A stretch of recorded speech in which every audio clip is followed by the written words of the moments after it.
గురుగారు ఇక రాశి ఫలాల్లోకి వెళ్ళిపోదాం. మరి ఈ వారం మేషరాశికి పోయిన వారం అయితే చాలా అనుకూలంగా ఉంటుంది అని మీరైతే వివరించారు. మరి ఈ వారం ఎలా ఉండబోతుంది?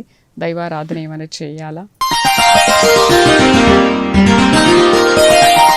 మేషరాశి వారికి ఈ వారం అనుకూలంగానే ఉన్నప్పటికీ కూడా గత వారం కంటే కూడా ఈ వారము మెరుగ్గా ఉందా?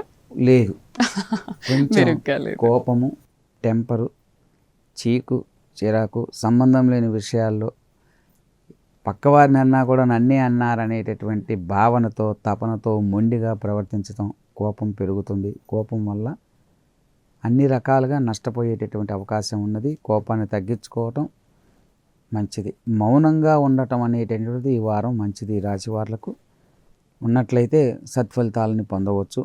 అట్లని వీళ్ళు సుబ్రహ్మణ్య స్వామి ఆరాధన చేయటం అనేటువంటిది మంచిది.